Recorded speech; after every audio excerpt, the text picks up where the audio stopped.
और आज का दिन बहुत खास है। आज कारगिल विजय दिवस है।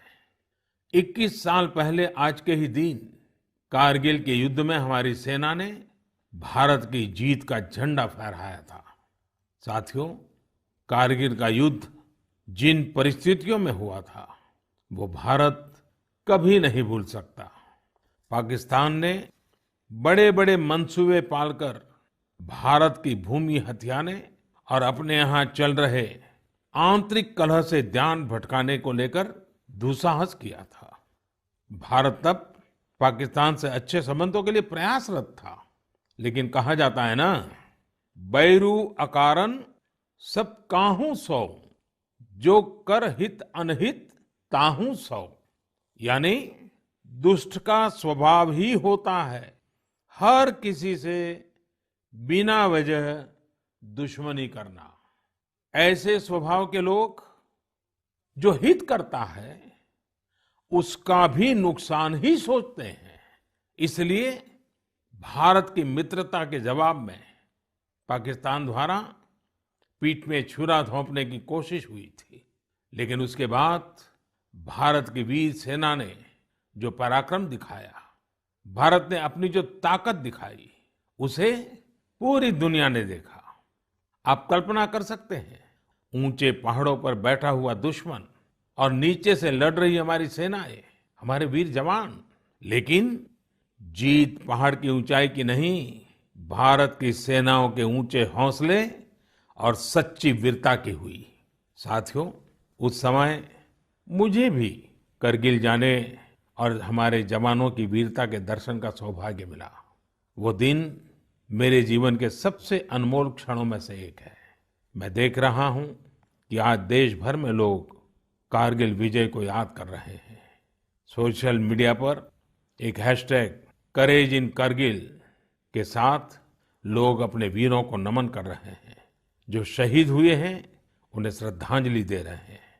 मैं आज सभी देशवासियों की तरफ से हमारे इन वीर जवानों के साथ साथ उन वीर माताओं को भी नमन करता हूं जिन्होंने मां भारती के सच्चे सपूतों को जन्म दिया। मेरा देश के नौजवानों से आग्रह है कि आज दिन भर कारगिल विजय से जुड़े हमारे जाबाजों की कहानियां, वीर माताओं के त्याग के बारे में एक दूसरे को बताएं, शेयर करें। मैं साथियों आपसे एक आग्रह करता हूं। आज एक वेबसाइट है www.gallantryawards.gov.in। आप उसको जरूर विजिट करें। वहां आपको हमारे वीर पराक्रमी योद्धाओं के बारे में, उनके पराक्रम के बारे में बहुत सारी जानकारियां प्राप्त होगी। और वो जानकारियां जब आप अपने साथियों के साथ चर्चा करेंगे, उनके लिए भी प्रेरणा का कारण बनेगी। आप जरूर इस वेबसाइट को विजिट कीजिए और मैं तो कहूँगा बार बार कीजिए। साथियों, कारगिल युद्ध के समय अटल जी ने लाल किले से जो कहा था वो आज भी हम सभी के लिए बहुत प्रासंगिक है। अटल जी ने तब देश को गांधी जी के एक मंत्र की याद दिलाई थी। महात्मा गांधी का मंत्र था कि यदि किसी को कभी कोई दुविधा हो कि उसे क्या करना क्या न करना, तो उसे भारत के सबसे गरीब और असहाय व्यक्ति के बारे में सोचना चाहिए। उसे ये सोचना चाहिए कि जो वो करने जा रहा है उससे उस व्यक्ति की भलाई होगी या नहीं होगी। गांधी जी के इस विचार से आगे बढ़कर अटल जी ने कहा था कि करगिल युद्ध ने हमें एक दूसरा मंत्र दिया है। ये मंत्र था, कोई महत्वपूर्ण निर्णय लेने से पहले हम ये सोचें कि क्या हमारा ये कदम उस सैनिक के सम्मान के अनुरूप है जिसने उन दुर्गम पहाड़ियों में अपने प्राणों की आहुति दी थी। आइए अटल जी की आवाज में ही उनकी इस भावना को हम सुने, समझे और समय की मांग है कि उसे स्वीकार करें। हम सभी को याद है कि गांधी जी ने हमें एक मंत्र दिया था। उन्होंने कहा था कि यदि कोई दुविधा हो कि तुम्हें क्या करना है तो तुम भारत के उस सबसे असहाय व्यक्ति के बारे में सोचो और स्वयं से पूछो कि क्या तुम जो करने जा रहे हो उससे उस व्यक्ति की भलाई होगी। कारगिल ने हमें दूसरा मंत्र दिया है, कोई महत्वपूर्ण निर्णय लेने से पहले हम ये सोचें कि क्या हमारा ये कदम उस सैनिक के सम्मान के अनुरूप है जिसने उन दुर्गम पहाड़ियों में अपने प्राणों की आहुति दी थी। साथियों, युद्ध की परिस्थिति में हम जो बात कहते हैं, करते हैं, उसका सीमा पर डटे सैनिक के मनोबल पर, उसके परिवार के मनोबल पर बहुत गहरा असर पड़ता है। ये बात हमें कभी भूलनी नहीं चाहिए और इसलिए हमारा आचार, हमारा व्यवहार, हमारी वाणी, हमारे बयान, हमारी मर्यादा, हमारे लक्ष्य, सभी कसौटी में ये जरूर रहना चाहिए कि हम जो कर रहे हैं, कह रहे हैं, उससे सैनिकों का मनोबल बढ़े, उनका सम्मान बढ़े। राष्ट्र सर्वोपरि का मंत्र लिए एकता के सूत्र में बंधे देशवासी हमारे सैनिकों की ताकत को कई हजार गुना बढ़ा देते हैं। हमारे यहाँ तो कहा गया है ना, संगे शक्ति कलो युगे। कभी कभी हम इस बात को समझे बिना सोशल मीडिया पर ऐसी चीजों को बढ़ावा दे देते हैं जो हमारे देश का बहुत नुकसान करती है। कभी कभी जिज्ञासावत फॉरवर्ड करते रहते हैं, पता है गलत है लेकिन करते रहते हैं। आजकल युद्ध केवल सीमाओं पर ही नहीं लड़े जाते हैं, देश में भी कई मोर्चों पर एक साथ लड़ा जाता है और हर एक देशवासी को उसमें अपनी भूमिका तय करनी होती है। हमें भी अपनी भूमिका देश की सीमा पर दुर्गम परिस्थितियों में लड़ रहे सैनिकों को याद करते हुए तय करनी होगी। मेरे प्यारे देशवासियों, पिछले कुछ महीनों से पूरे देश ने एकजुट होकर जिस तरह कोरोना से मुकाबला किया है, उसने अनेक आशंकाओं को गलत साबित कर दिया है। आज हमारे देश में रिकवरी रेट अन्य देशों के मुकाबले बेहतर है। साथ ही हमारे देश में कोरोना से मृत्यु दर भी दुनिया के ज्यादातर देशों से काफी कम है। निश्चित रूप से एक भी व्यक्ति को खोना दुखद है, लेकिन भारत अपने लाखों देशवासियों का जीवन बचाने में सफल भी रहा है। लेकिन साथियों, कोरोना का खतरा टला नहीं है। कई स्थानों पर यह तेजी से फैल रहा है। हमें बहुत ही ज्यादा सतर्क रहने की जरूरत है। हमें ये ध्यान रखना है कि कोरोना अब भी उतना ही घातक है जितना शुरू में था। इसलिए हमें पूरी सावधानी बरतनी है। चेहरे पर मास्क लगाना या गमछे का उपयोग करना, 2 गज की दूरी, लगातार हाथ धोना, कहीं पर भी थूकना नहीं, साफ सफाई का पूरा ध्यान रखना, यही हमारे हथियार हैं जो हमें कोरोना से बचा सकते हैं। कभी कभी हमें मास्क से तकलीफ होती है और मन करता है कि चेहरे पर से मास्क हटा दें। बातचीत करना शुरू करते हैं, जब मास्क की जरूरत होती है ज्यादा, उसी समय मास्क हटा देते हैं। ऐसे समय मैं आपसे आग्रह करूंगा, जब भी आपको मास्क के कारण परेशानी फील होती हो, मन करता हो उतार देना है, तो पल भर के लिए उन डॉक्टर्स का स्मरण कीजिए, उन नर्सों का स्मरण कीजिए, हमारे उन कोरोना वॉरियर्स का स्मरण कीजिए। आप देखिए, वो मास्क पहन करके घंटों तक लगातार हम सबके जीवन को बचाने के लिए जुटे रहते हैं। 8-8, 10-10 घंटे तक मास्क पहने रखते हैं। क्या उनको तकलीफ नहीं होती होगी? थोड़ा सा उनका स्मरण कीजिए, आपको भी लगेगा कि हमें एक नागरिक के नाते इसमें जरा भी कोताही न बरतनी है, न किसी को बरतने देनी है।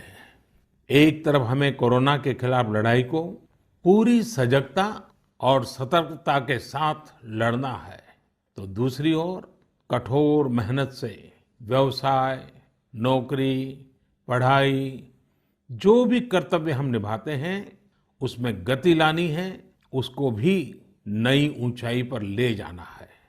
साथियों, कोरोना काल में तो हमारे ग्रामीण क्षेत्रों ने पूरे देश को दिशा दिखाई है। गांवों से स्थानीय नागरिकों के, ग्राम पंचायतों के अनेक अच्छे प्रयास लगातार सामने आ रहे हैं। जम्मू में एक गांव त्रेवा ग्राम पंचायत है। वहां की सरपंच हैं बलबीर कौर जी। मुझे बताया गया कि बलबीर कौर जी ने अपनी पंचायत में 30 बेड का एक क्वारंटाइन सेंटर बनवाया। पंचायत आने वाले रास्तों पर पानी की व्यवस्था की, लोगों को हाथ धोने में कोई दिक्कत ना हो, इसका इंतजाम करवाया। इतना ही नहीं, ये बलबीर कौर जी खुद अपने कंधे पर स्प्रे पंप टांग कर वॉलंटियर्स के साथ मिलकर पूरी पंचायत में, आसपास के क्षेत्र में सैनिटाइजेशन का काम भी करती है। ऐसी ही एक और कश्मीरी महिला सरपंच है गांदरबल के चौंटलीवार की जैतूना बेगम। जैतूना बेगम जी ने तय किया कि उनकी पंचायत कोरोना के खिलाफ जंग लड़ेगी और कमाई के लिए अवसर भी पैदा करेगी। उन्होंने पूरे इलाके में फ्री मास्क बांटे, फ्री राशन बांटा। साथ ही उन्होंने लोगों को फसलों के बीज और सेब के पौधे भी दिए, ताकि लोगों को खेती में, बागवानी में दिक्कत ना आए। साथियों, कश्मीर से एक और प्रेरक घटना है। यहाँ अनंतनाग में म्युनिसिपल प्रेसिडेंट है श्रीमान मोहम्मद इकबाल। उन्हें अपने इलाके में सैनिटाइजेशन के लिए स्प्रेयर की जरूरत थी। उन्होंने जानकारी जुटाई तो पता चला कि मशीन दूसरे शहर से लानी पड़ेगी और कीमत भी होगी 6 लाख रुपए। तो श्रीमान इकबाल जी ने खुद ही प्रयास करके अपने आप स्प्रेयर मशीन बना ली, और वो भी केवल 50,000 रुपये में। ऐसे कितने ही और उदाहरण हैं। पूरे देश में कोने कोने में ऐसी कई प्रेरक घटनाएं रोज सामने आती हैं। ये सभी अभिनंदन के अधिकारी हैं। चुनौती आई, लेकिन लोगों ने उतनी ही ताकत से उसका सामना भी किया। मेरे प्यारे देशवासियों, सही अप्रोच से, सकारात्मक अप्रोच से हमेशा आपदा को अवसर में, विपत्ति को विकास में बदलने में बहुत मदद मिलती है। अभी हम कोरोना के समय भी देख रहे हैं कि कैसे हमारे देश के युवाओं, महिलाओं ने अपने टैलेंट और स्किल के दम पर कुछ नए प्रयोग शुरू किए हैं।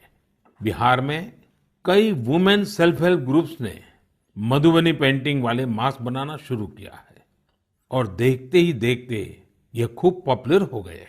ये मधुबनी मास्क एक तरह से अपनी परंपरा का प्रचार तो करते ही हैं, लोगों को स्वास्थ्य के साथ रोजगारी भी दे रहे हैं।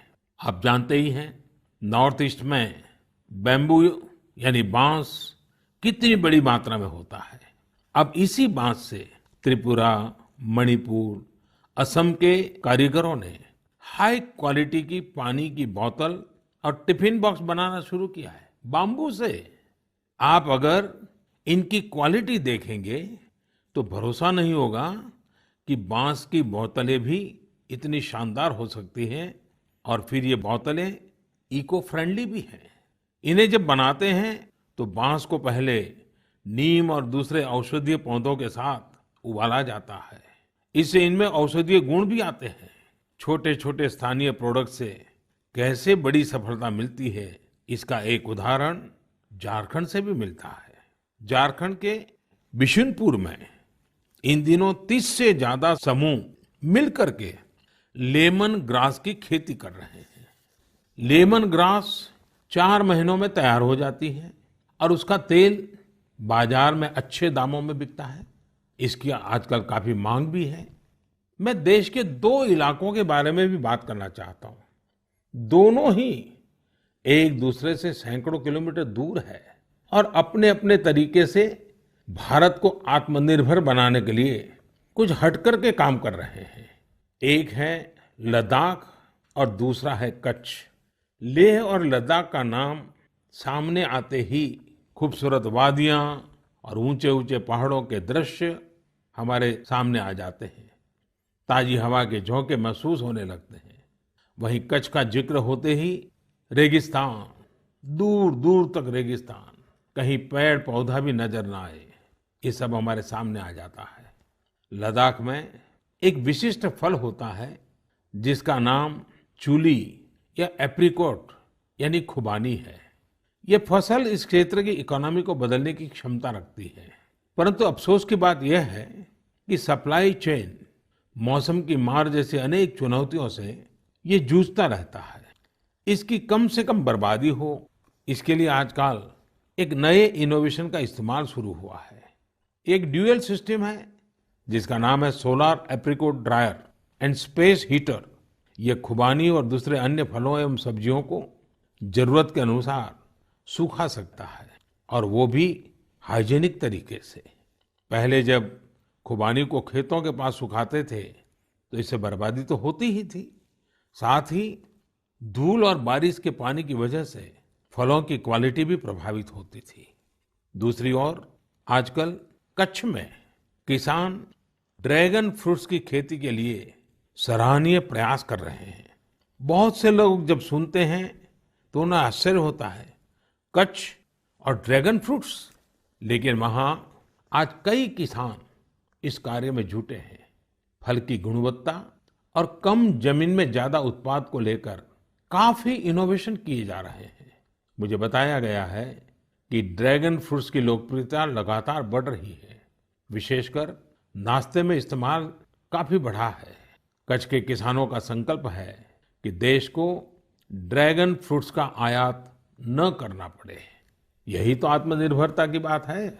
साथियों, जब हम कुछ नया करने का सोचते हैं, इनोवेटिव सोचते हैं, तो ऐसे काम भी संभव हो जाते हैं जिनकी आम तौर पर कोई कल्पना नहीं करता।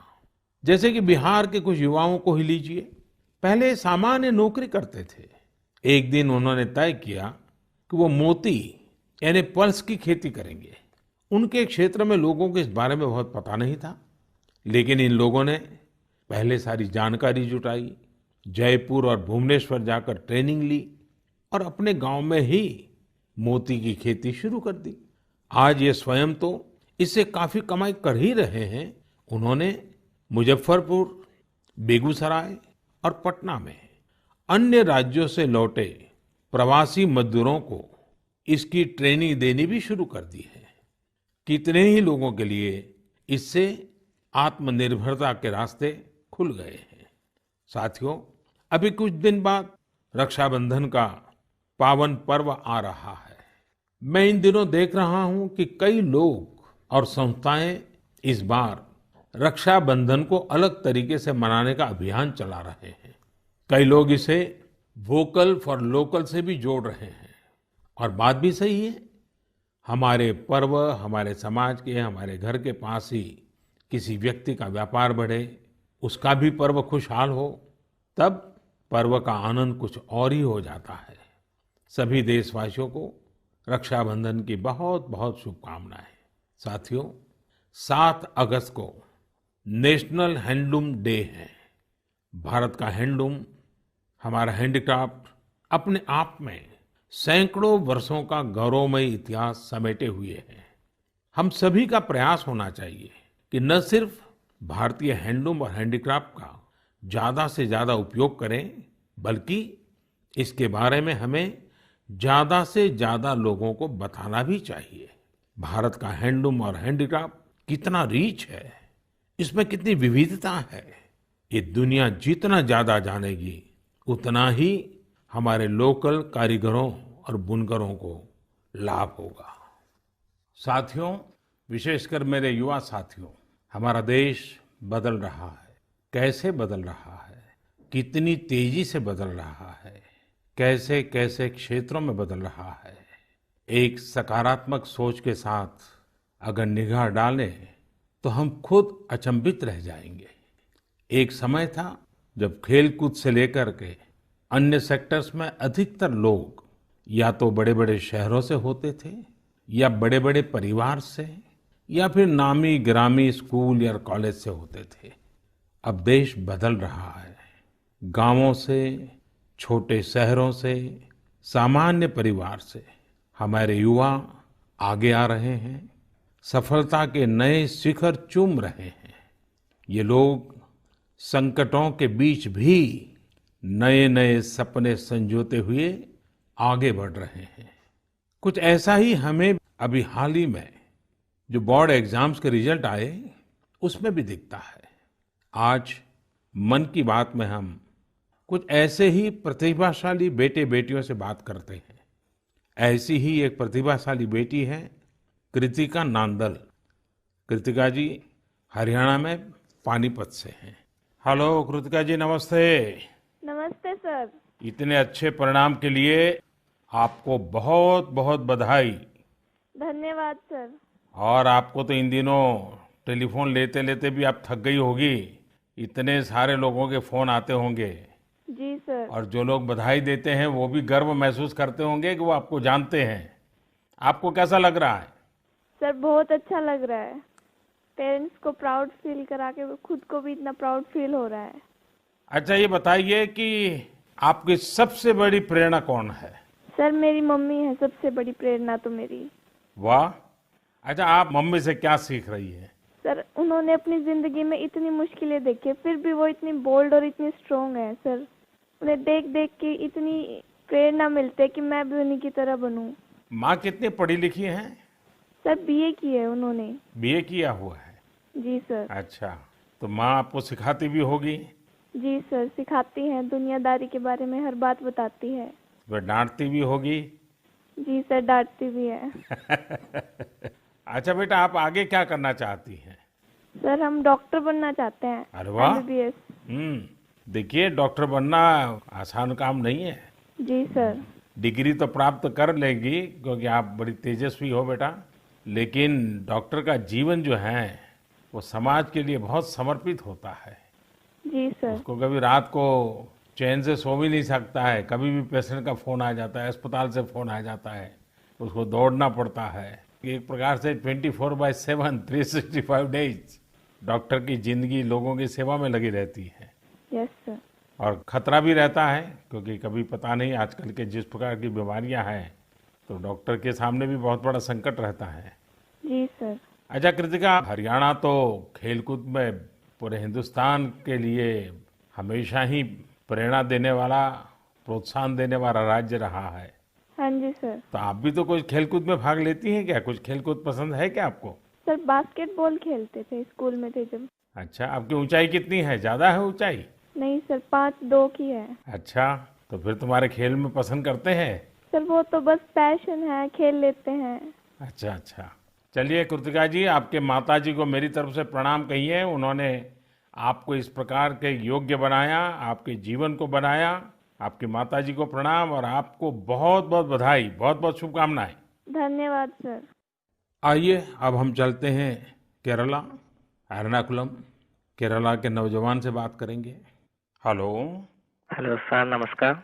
सो Vinayak, congratulations. Thank you sir. शाबाश विनायक, शाबाश। थैंक तो यू हाउ इज द जोश? Hi sir. Do you play any sport? Badminton. Badminton? Yes. In a school or you had any chance to take a training? No, in school we have already get some training Mm-hmm. from our teachers. Ah, So thus, and we get opportunity to participate outside wow. from the school itself. How many states you have visited? I have visited only Kerala and Tamil Nadu. Only Kerala and Tamil Nadu. Yes. So would you like to visit Delhi? Yes sir, now I am applying Delhi University for my higher studies. Wow, so you are coming to Delhi. Yes sir. Hmm. Tell me, do you have any message for fellow students who will give board exams in future? Hard work and proper time utilization. Such a perfect time management. Yes sir. So Vinayak, I would like to know your hobbies. First of all, badminton. Mm-hmm. And then reading. Mm-hmm. So are you active on social media? No, we are not allowed to use any electronic items or gadgets in the school. So you are lucky. Yes, sir. Well, Vinayak, congratulations again and wish you all the best. Thank you, sir.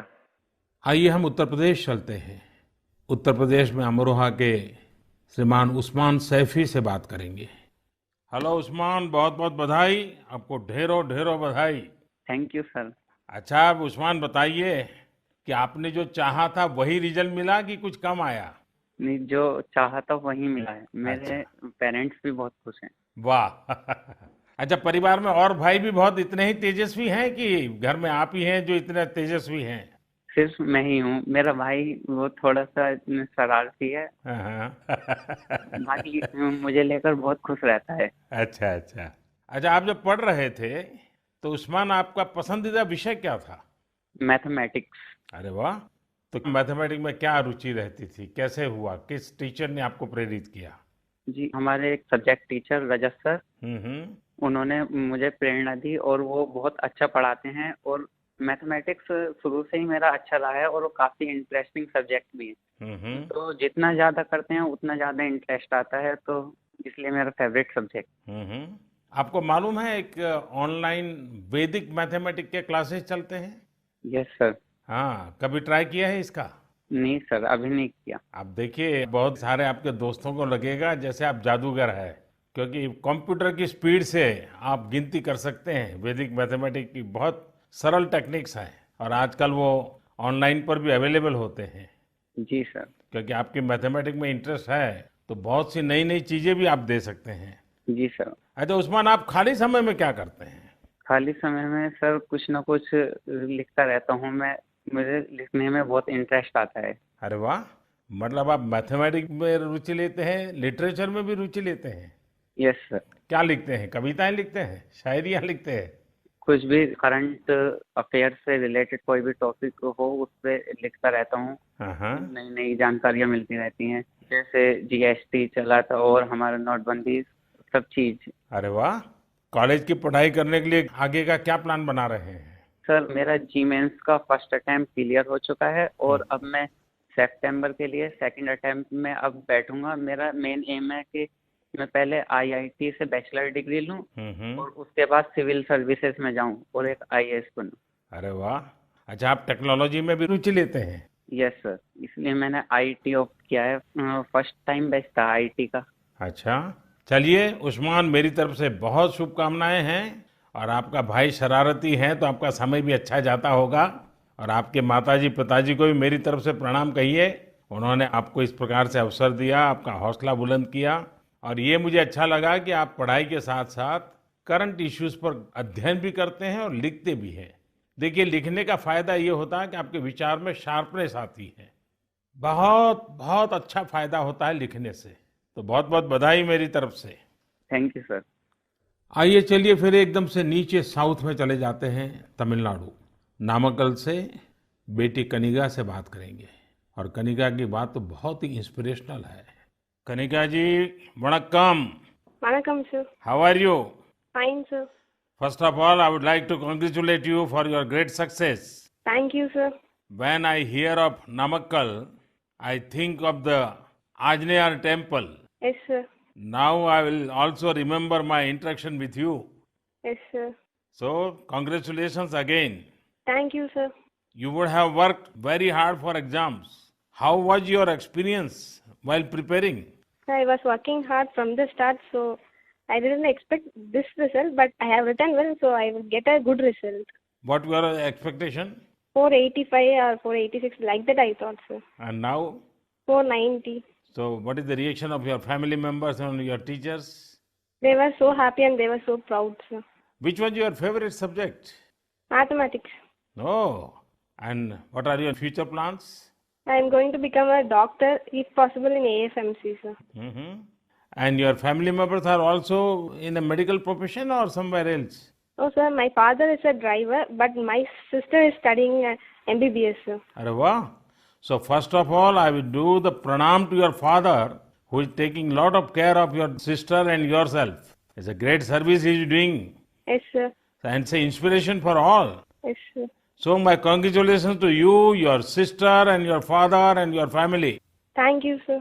साथियों, ऐसे और भी कितने युवा दोस्त हैं, कठिन परिस्थितियों में भी जिनके हौसले की, जिनकी सफलता की कहानियां हमें प्रेरित करती हैं। मेरा मन था कि ज्यादा से ज्यादा युवा साथियों से बात करने का मौका मिले, लेकिन समय की भी कुछ मर्यादाएं रहती हैं। मैं सभी युवा साथियों को यह आग्रह करूंगा कि वो अपनी कहानी, अपनी जुबानी जो देश को प्रेरित कर सके, वो हम सबके साथ जरूर साझा करें। मेरे प्यारे देशवासियों, 7 समंदर पार भारत से हजारों मील दूर एक छोटा सा देश है जिसका नाम है सूरीनाम। भारत के सूरीनाम के साथ बहुत ही करीबी संबंध है। 100 साल से भी ज्यादा समय पहले भारत से लोग वहां गए और उसे ही अपना घर बना लिया। आज चौथी, 5वीं पीढ़ी वहां पर है। आज सूरीनाम में 1/4 से अधिक लोग भारतीय मूल के हैं। क्या आप जानते हैं, वहां की आम भाषाओं में से एक सरनामी भी भोजपुरी की ही एक बोली है। इन सांस्कृतिक संबंधों को लेकर हम भारतीय काफी गर्व महसूस करते हैं। हाल ही में श्री चंद्रिका प्रसाद संतोखी सूरीनाम के नए राष्ट्रपति बने हैं। वे भारत के मित्र हैं और उन्होंने साल 2018 में आयोजित person of Indian origin PIO parliamentary conference में भी हिस्सा लिया था। श्री चंद्रिका प्रसाद संतोखी जी ने शपथ की शुरुआत वेद मंत्रों के साथ की। वे संस्कृत में बोले, उन्होंने वेदों का उल्लेख किया और ओम शांति शांति शांति के साथ अपनी शपथ पूर्ण करी। अपने हाथ में वेद लेकर वे बोले, मैं चंद्रिका प्रसाद संतोखी। और आगे उन्होंने शपथ में क्या कहा, उन्होंने वेद का ही एक मंत्र का उच्चारण किया। उन्होंने कहा, ओम अग्ने व्रतपते व्रतम चरिष्यामि तच्छकेयम तन्मे रद्यताम इदमहम नुतात सत्यमुपैमि। यानी, हे अग्नि, संकल्प के देवता, मैं एक प्रतिज्ञा कर रहा हूं, मुझे इसके लिए शक्ति और सामर्थ्य प्रदान करें। मुझे असत्य से दूर रहने और सत्य की ओर जाने का आशीर्वाद प्रदान करें। सच में यह हम सभी के लिए गौरवान्वित होने वाली बात है। मैं श्री चंद्रिका प्रसाद संतोखी को बधाई देता हूं और अपने राष्ट्र की सेवा करने के लिए 130 करोड़ भारतीयों की ओर से उन्हें शुभकामनाएं देता हूं। मेरे प्यारे देशवासियों, इस समय बारिश का मौसम भी है। पिछली बार भी मैंने आपसे कहा था कि बरसात में गंदगी और उनसे होने वाली बीमारियों का खतरा बढ़ जाता है, अस्पतालों में भीड़ भी बढ़ जाती है। इसलिए आप साफ सफाई पर बहुत ज्यादा ध्यान दें। इम्यूनिटी बढ़ाने वाली चीजें, आयुर्वेदिक काढ़ा वगैरह लेते रहें। कोरोना संक्रमण के समय में हम अन्य बीमारियों से दूर रहें। हमें अस्पताल के चक्कर न लगाने पड़े, इसका पूरा ख्याल रखना होगा। साथियों, बारिश के मौसम में देश का एक बड़ा हिस्सा बाढ़ से भी जूझ रहा है। बिहार, असम जैसे राज्यों के कई क्षेत्रों में तो बाढ़ ने काफी मुश्किलें पैदा की हुई है। यानी एक तरफ कोरोना है तो दूसरी तरफ ये एक और चुनौती है। ऐसे में सभी सरकारें, NDRF की टीमें, राज्य की आपदा नियंत्रण टीमें, स्वयंसेवी संस्थाएं सब एक साथ मिलकर जुटे हुए हैं। हर तरह से राहत और बचाव के काम कर रहे हैं। इस आपदा से प्रभावित सभी लोगों के साथ पूरा देश खड़ा है। साथियों, अगली बार जब हम मन की बात में मिलेंगे, उसके पहले ही 15 अगस्त भी आने वाला है। इस बार 15 अगस्त भी अलग परिस्थितियों में होगा। कोरोना महामारी की इस आपदा के बीच होगा। मेरा अपने युवाओं से, सभी देशवासियों से अनुरोध है कि हम स्वतंत्रता दिवस पर महामारी से आजादी का संकल्प लें, आत्मनिर्भर भारत का संकल्प लें, कुछ नया सीखने और सिखाने का संकल्प लें, अपने कर्तव्यों के पालन का संकल्प लें। हमारा देश आज जिस ऊंचाई पर है, वो कई ऐसी महान विभूतियों की तपस्या की वजह से हैं जिन्होंने राष्ट्र निर्माण के लिए अपना जीवन समर्पित कर दिया। उन्हीं महान विभूतियों में से एक है लोकमान्य तिलक। 1 अगस्त 2020 को लोकमान्य तिलक जी की 100वीं पुण्यतिथि है। लोकमान्य तिलक जी का जीवन हम सभी के लिए बहुत बड़ी प्रेरणा है, हम सभी को बहुत कुछ सिखाता है। अगली बार जब हम मिलेंगे तो फिर ढेर सारी बातें करेंगे, मिलकर कुछ नया सीखेंगे और सबके साथ साझा करेंगे। आप सब अपना ख्याल रखिए, अपने परिवार का ख्याल रखिए और स्वस्थ रहिए। सभी देशवासियों को आने वाले सभी पर्वों की बहुत बहुत शुभकामनाएं।